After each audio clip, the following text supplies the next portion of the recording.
여러분 안녕하십니까? 전주 MBC 뉴스투데이입니다. 뇌물수수 혐의로 수사를 받아온 송성환 도의회 의장이 불구속 상태로 검찰에 넘겨졌습니다.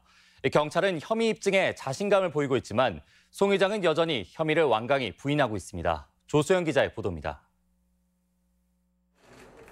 여행사로부터 돈을 받아 수사를 받아온 송성환 전라북도의회 의장이 불구속 기소 의견으로 검찰에 넘겨졌습니다.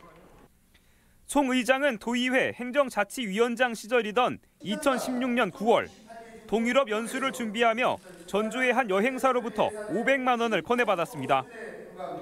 송 의장은 그러나 당시 받은 돈은 현지에 도착한 뒤 가이드에게 모두 전달했다고 주장합니다. 여행 인솔자가 갑자기 빠지면서 자신은 가이드에게 현지에서 쓸 경비를 전달한 것뿐이라는 겁니다. 그거는 제가 현지에 전달한 금액이지 제가 무슨 뇌물로 받은 돈이 아니니까요. 하지만 경찰은 이 돈을 뇌물로 판단하고 있습니다. 송 의장이 가이드에게 돈을 전달하는 모습을 동료 의원이나 직원 누구도 본 적이 없고 현지 여행사가 송 의장에게 500만 원을 받았다며 보내온 확인서도 위조 가능성이 높다는 겁니다. 참고인들 진술하고 저희들이 압수수색 수색을 통해서 확보한 증거들 토대로 전달이 안 된 걸로. 경찰은 송 의장에게 돈을 준 여행사 대표 A씨도 기소 의견으로 검찰에 송치하는 한편 해당 업체가 입찰 과정에서 벌인 또 다른 비리 정황에 대해서도 수사를 이어가고 있습니다. MBC 뉴스 조수영입니다. 인사개입 혐의로 기소된 김승환 교육감에게 법원이 항소심에서 벌금 1,000만 원을 선고했습니다. 무죄가 내려진 1심 판결이 뒤집히면서 파장이 확산되고 있습니다. 한범수 기자입니다.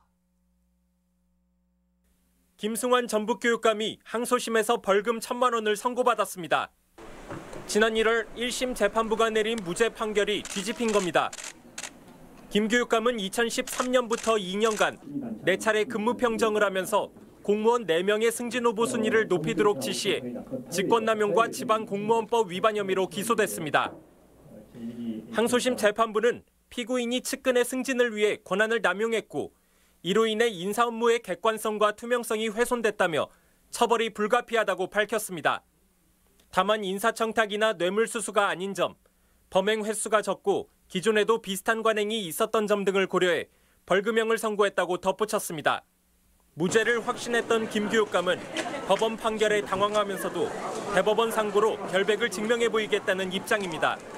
전북 교육을 완전히 청렴한 풍토로 만들기 위해서 최대한 노력해왔던 저에 대한 대가가 이것이구나 그런 생각을 제가 하게 되는 거예요. 이건 아니지 않느냐. 이번 판결은 공직선거법과 연관된 건 아니어서 벌금형에도 김 교육감의 직위는 그대로 유지됩니다. 하지만 김 교육감이 교육부 감사자료 제출 거부와 관련해서도 상고심 판단을 앞두고 있어 정치적인 부담이 적지 않을 것으로 관측됩니다. MBC 뉴스 한범수입니다. 네, 교사인 아빠가 쌍둥이 딸에게 시험지를 유출한 숙명여고 사건이 사회에 큰 파장을 일으키고 있는데요. 재발 방지를 위해 교사와 자녀를 분리하는 방안이 추진되고 있지만 전북교육청은 난색을 보이고 있습니다. 강동혁 기자의 보도입니다.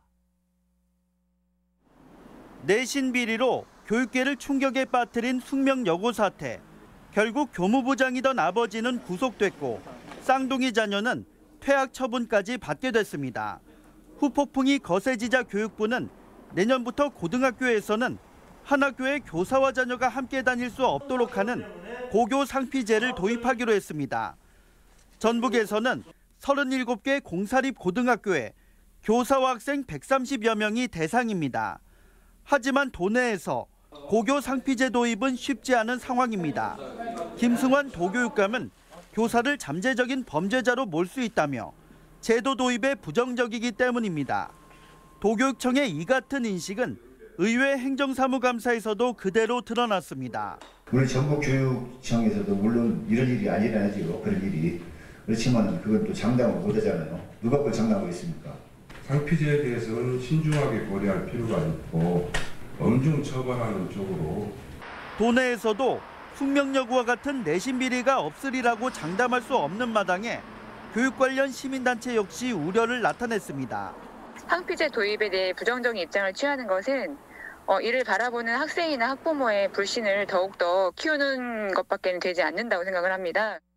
전북교육청과 달리 서울과 인천시 교육청, 인근 광주시 교육청 역시 내년부터 고교 상피제를 도입하기로 했습니다. MBC 뉴스 강동엽입니다. 수능 가채점 결과 대다수 도내 학교들이 진학 지도에 어려움을 겪고 있습니다. 성적이 기대와 달리 큰 폭으로 떨어졌기 때문인데요. 학교와 수험생 모두 난감한 표정입니다. 송인호 기자입니다. 수능을 마치고 가채점을 해보는 교실마다 분위기가 무겁습니다. 특히 국어의 경우 최상위권 학생이 2, 3등급을 기록할 정도로 어려웠습니다. 생각했던 거하고 가채점 했던 결과는 차이가 어느 정도나 나요? 오늘 아침 가채점 해보니까. 한 10점 정도 나는 것 같아요. 80점 대 중후반 정도 나올 거로 생각했는데 진짜 초점을 해보니까 그보다 뭐가 잘 안 나와가지고. 이 때문에 올해는 국어 영역이 상위권 수험생들의 당락을 가를 과목으로 꼽히고 있습니다. 전문가들은 가채점 결과가 만족스럽지 못하다고 실망하지 말고 이럴 때일수록 수능 후 전략이 필요하다고 강조하고 있습니다. 가채점 결과가 평소보다 잘 나오면 수능 성적 위주로 뽑는 정시에 집중하고 그렇지 않으면 수시 논술과 면접 준비에 집중하라고 조언하고 있습니다. 하지만 올해 수능은 불수능으로 평가받는 만큼 수능 점수가 크게 오르지 않는 한 모집 인원의 24%에 불과한 정시 모집 지원은 모험이 될 수 있다는 평가입니다. 원점수와 표준 점수 격차가 매우 클 수 있고 대학마다 영역별 가중치가 천차만별이기 때문입니다. 제가 잘 나온 과목이 무엇인지를 잘 살펴보고 내가 유리한 전형 또 나에게 유리한 대학을 찾아서 지원하는 전략을 단순 합산 점수로는 성적이 높았던 수험생이 대학별 수능 반영과 환산 방법에 따라서 점수가 역전되는 일이 흔하기 때문에 입시업체가 발표한 배치표도 맹신해서는 안 된다고 조언하고 있습니다. MBC 뉴스 송인호입니다. 대기업 대형마트들이 수익 극대화를 위해 매장 형태를 속속 바꾸고 있습니다. 전주에서도 기존 대형마트가 창고형으로 재개장했는데 중소상인들을 위해 창고형 매장 진출을 막아온 전주시 정책이 한계를 드러내고 있습니다. 박찬익 기자의 보도입니다. 낱개로 된 상품들 아래 박스채 담은 상품들이 함께 진열되어 있습니다. 이 대형마트는 매장 내부를 새로 바꾸고 창고형 할인점으로 재개장했습니다. 소비자들의 선호에 맞춰 변신을 꾀하고 있는 것입니다. 오프라인 유통 채널이 좀 침체기에 있다 보니까 더 많이 사실 수 있게끔 유도를 하려는 게 아무래도 요즘 대형마트의 추세거든요. 실제로 지역에 적지 않은 소비자들이 창고형 할인점을 찾아 대전 등 타 지역으로 원정을 가고 있습니다. 대용량을 사서 나눌 수도 있잖아요. 그럼 주부 입장에서 이제 그게 더 오히려 저렴하다고 생각이 들고. 이 때문에 전주를 비롯한 도내 다른 대형마트들도 비교적 수익이 좋은 창고형 할인점으로 바뀔 수 있습니다.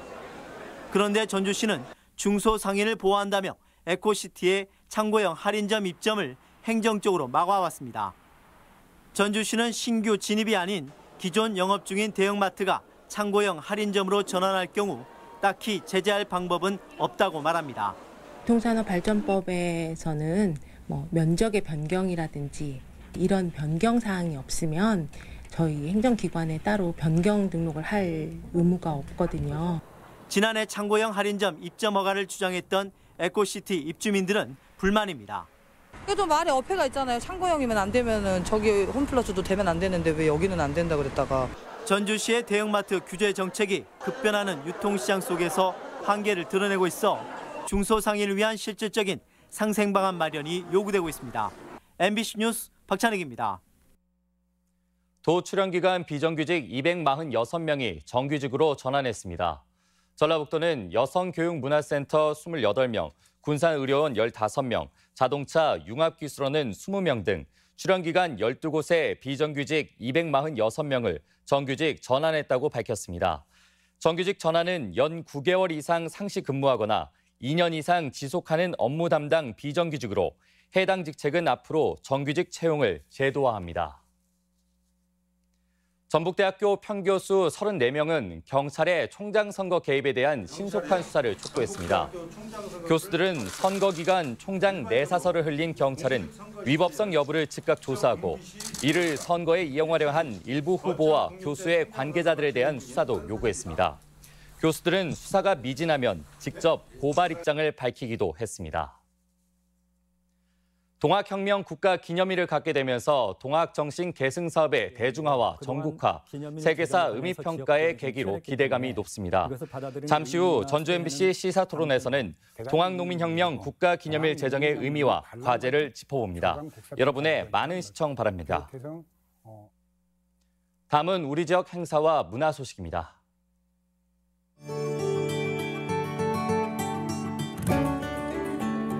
새만금 상설공연 해적이 오늘 새만금 아리울 예술창고에서 폐막 공연을 갖고 막을 내립니다.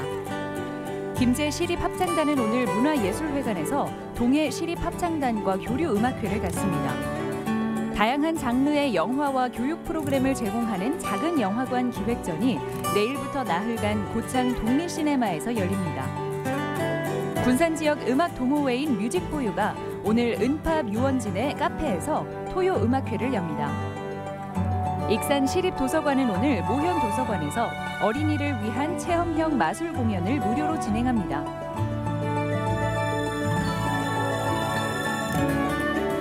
세계 인권선언 70주년을 맞아 오늘 풍남문 광장과 전주시청에서 전국 지역 기념 행사가 열립니다. 제1회 장수 가야 문화제가 오늘 한누리 전당에서 다채로운 프로그램으로 마련됩니다. 코리아 드론 축구 페스티벌이 오늘 전북대학교에서 펼쳐집니다. 다양한 핸드메이드 제품을 만날 수 있는 완주 크리에이터 페어가 오늘 완주군청 뒤 잔디광장에서 열립니다. 제14회 효문화 실천을 위한 한마음 대회와 효 골든벨 대회가 오늘 전주 영생고등학교에서 열립니다.